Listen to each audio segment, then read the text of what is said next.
Mikel. Many congratulations. What a night. And where's this performance been all season? Well, really happy, Ian. We came into a tough place. This team hasn't lost at home, I think, in almost 2 years. So to do what we've done tonight, credit to the players for how they approached the game and how brave they were in our approach. And then I think when we demand them efficiency, I think today is a good example of the level of efficiency that you need to win matches in Europe away from home like this. Absolutely incredible first half with those 3 goals in 6 minutes. Yeah, absolutely. Not only that, I think the reaction, the moment Emil scored the goal and the goal was disallowed, the team straight away reacted and they wanted more. Again, we were brave, we were really efficient in our high place, we put them under a lot of pressure. And then when we had to make the decision with the balls in the final thirds, I think we were really clinical. And finally, looking forward to meeting your predecessor in the next round, Unai Emery? Yes, it will be a tough game. Villarreal are a top side, and Unai is the most successful manager in this competition. So we know, enjoy tonight. We're going to have time to prepare that one and no time to prepare Fulham on Sunday, but this is where we are. Don't worry about Fulham on Sunday. Well done tonight. Thank you. Thanks, Ian. We'll go to Roger Clark from Sky Sports. Hello, hi, congratulations on the win. Would you say, given the circumstances and what was at stake today, would you say this is perhaps the best performance of your season so far?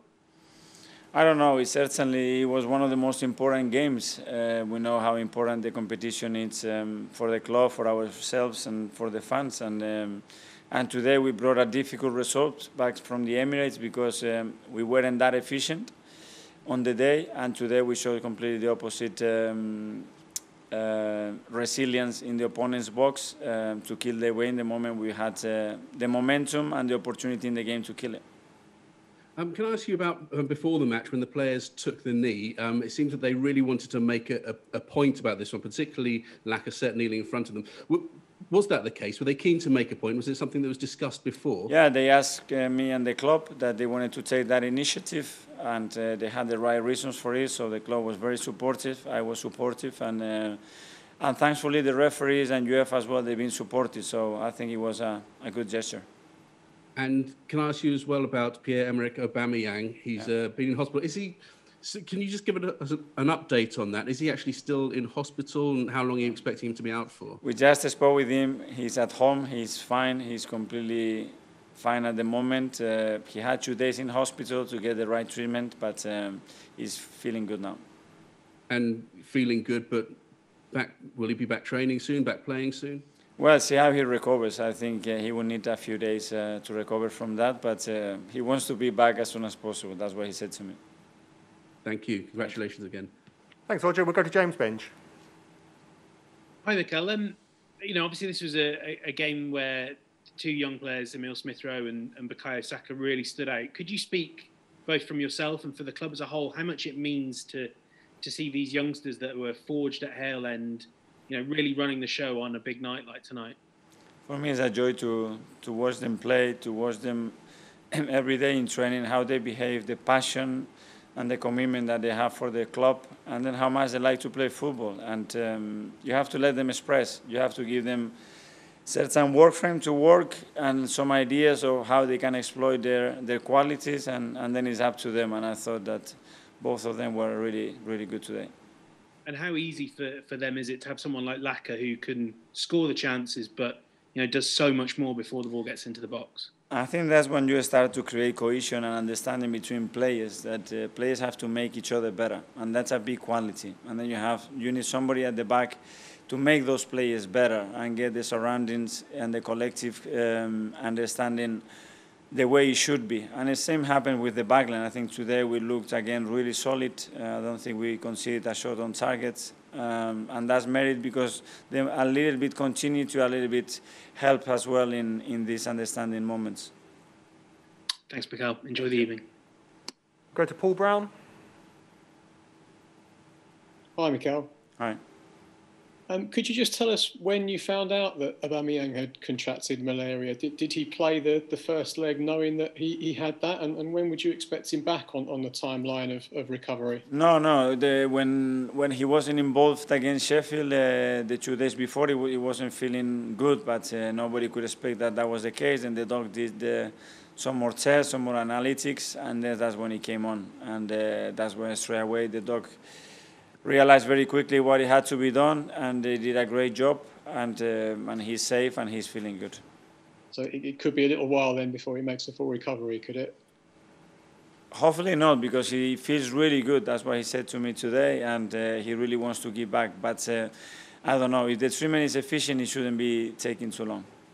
Okay, thank you. Thanks. Thanks, Paul. Matt Dunn, please. Hi, Mikel. You say you've spoken to Pierre-Emerick today. Was that after the match? Have you already had a chance to make a call? No. I came straight to you guys, so I haven't had the chance to do it. But the dog has been on the phone with him now, and he just mentioned that he was at home and he was feeling good. But in all seriousness, when you suddenly hear of someone who's poorly like that, how much of that was a get well soon present from the rest of the team back to him? Well, everybody's been in contact with him. He's been really supportive with every teammate through messages and calls, and he was watching the game like everybody else at Conley, David, Martins, Kieran, everybody that is not being able to be involved and is being missed here. But it's what it is. These things happen, and he traveled to his country and he picked it up, and you know that these risks always exist. Thanks, Matt. We'll go to Amy Lawrence, please. Hi, Mikel. I'm just wondering, after the FA Cup win last season, and now you're as far as the semi-final, possibly, hopefully, the final to come, what is it about this group or the way that you connect with them that cup competitions seem to be bringing the best out of them? I don't know. We haven't won it yet. We are only in the semi-finals, but they really want it. We feel that we have a good chance. Players really believe that we can do it, which is the most important thing, because that's what really pushes you and drives you and makes you play like we did tonight. And let's see how far. There are still some important teams. Villarreal is going to be a tough opponent. So let's go step by step. Is that kind of fluency in attack, that kind of dynamism, central to what you're trying to achieve? I mean, you see the handbrake off in this kind of game. Seems to be a completely different Arsenal. Is that the way to try and win these trophies? Absolutely, and that's the way we're going to approach the next game, that's for sure. And not only that, but with our aggressiveness and where we want to press that ball and where we want to play with our line and playing the opponent's half as much as possible. And when we do that with the players that we have up front and the understanding that they are acquiring slowly, we can be very dangerous and effective. And that's the way we will approach it.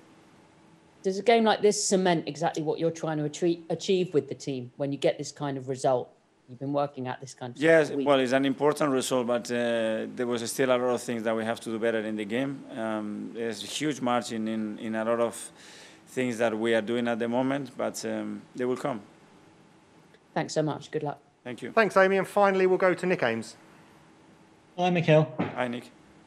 Firstly, congratulations on the night. Just going back, you mentioned the conversation about taking the knee that the players had. Could you, I know you like to keep things in the dressing room, but could you elaborate a bit on when that conversation was and who led it? They came to me. They wanted to take that initiative. We spoke with the club to make sure that we could follow the rules of UEFA and we can do it in the right way. We decided to take that approach, which I really like from the players. And I must say that UEFA was very supportive as well. Was it one player who came to you or a group of them, or was it decided by them? There were the captains came to me and asked me to do that. And I just supported them like the club did.